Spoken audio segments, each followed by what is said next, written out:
আসসালামু আলাইকুম and hello everyone, welcome back to our new video. I hope আপনারা সবাই ভালো আছেন। আলহামদুলিল্লাহ আমরা অনেক ভালো আছি। তো চলে আসলাম শীতের সকালে একটি নতুন ভিডিও নিয়ে। এদিকে এসে দেখছি মুস্কান তার বাবার কম্বলের নিচে শুয়ে মোবাইল দেখছে আর ওর বাবা ঘুমাচ্ছে। তারপর হাত মুখ ধুয়ে ফ্রেশ হয়ে রান্নাঘরে গিয়ে দেখছি মা সকালে নাস্তার জন্য খিচুড়ি রান্না করছে। মুস্কান আর মুস্কানের বাবাও সকালে ঘুম থেকে উঠে ফ্রেশ হয়ে গরম গরম খিচুড়ি দিয়ে নাস্তা করছে। বাবা মেয়েকে নাস্তা দেওয়ার পর আমি আবার রান্নাঘরের দিকে চলে গেলাম। গিয়ে দেখছি মা দুপুরের রান্নার প্রিপারেশন নিচ্ছে। চুলায় ভাত বসিয়ে দিয়েছে। এদিকে মুরগির মাংস রান্না করবে, তাই মাংস ধুয়ে পরিষ্কার করে নিল। এদিকে আমি আমাদের ড্রয়িং রুমে এসে একটু ভিডিও করছিলাম। তো দেয়ালে যে ফটো ফ্রেমটি ছিল সে ছবিগুলো দেখছিলাম। মুস্কানের অনেক ছোটবেলার ছবি ছিল। এদিকে মুস্কান আর মুস্কানের নানার ছবিও আমি একটু ভিডিও করে নিলাম।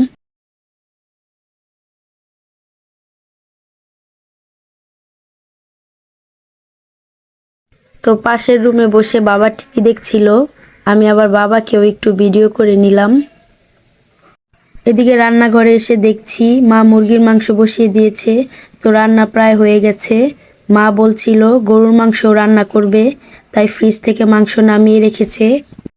আর মা বলছিল আজকে গরুর মাংসটা তুই রান্না কর, কারণ তোর হাতে গরুর মাংস রান্নাটা অনেক মজা হয়। কারণ আমি সকল মশলা দিয়ে গরুর মাংসটা মাখিয়ে তারপর রান্না করি। মাংসটাকে সব ধরনের মশলা দিয়ে ভালো করে ম্যারিনেট করে কিছুক্ষণ রেখে দিয়েছিলাম। তারপর কিছুটা পানি দিয়ে চুলায় বসিয়ে দিলাম। মাংসটা কষানো হয়ে গেছে। তারপর মা বলছিল একটু নতুন আলু দিয়ে দেওয়ার জন্য, তাই আমি কয়েক টুকরো নতুন আলু দিয়ে দিলাম। দিয়ে ভালো করে রান্না করে তারপর মাংসটা যখন হয়ে গেছে নামিয়ে নিলাম।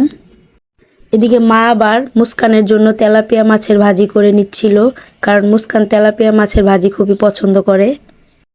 এদিকে রান্নার ফাঁকে ঘরে গিয়ে দেখছি মুস্কান শীতের পোশাক পরে খেলা করছিল, তারই একটু ভিডিও করে নিচ্ছিলাম আমি।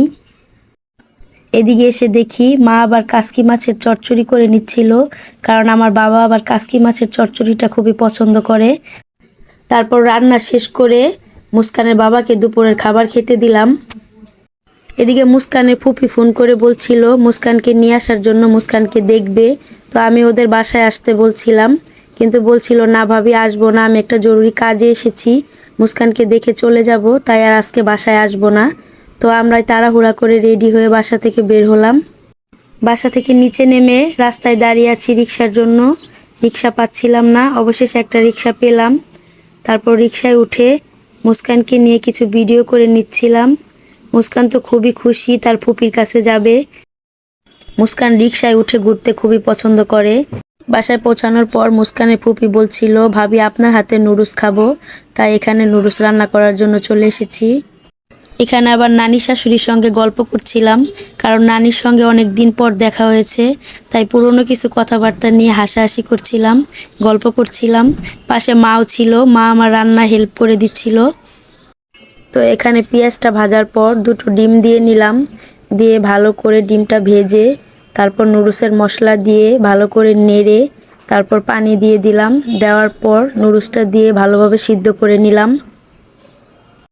তো অবশেষে কিছুক্ষণ পর আমার নুডলসটা রান্না করা শেষ হয়েছে। রান্নার পর আমার ননদের হাজবেন্ডকে নুডলস দেওয়ার পর আমিও খেয়ে দেখছিলাম নুডলসটা কেমন হয়েছে। তো নুডলস খাওয়ার পর সবাইকে জিজ্ঞেস করছিলাম নুডলস কেমন হয়েছে। সবাই বলছিল অনেক মজা হয়েছে। তো জিতুও বলছিল আপু অনেক মজা হয়েছে, কারণ জিতুকে আমি মাঝে মাঝে টিফিনে নুডলস করে দেই। তারপর খাওয়া দাওয়া শেষে আমরা সবাই একসাথে বসে গল্প করছিলাম। তো ওরাও চলে যাবে, আমরাও বাসায় চলে যাব। আমাদের আজকের ভিডিওটি এই পর্যন্তই। তো ভিডিওটি ভালো লাগলে do like, comment, share and follow our page. That's all for today. Thanks for watching. আল্লাহ হাফেজ।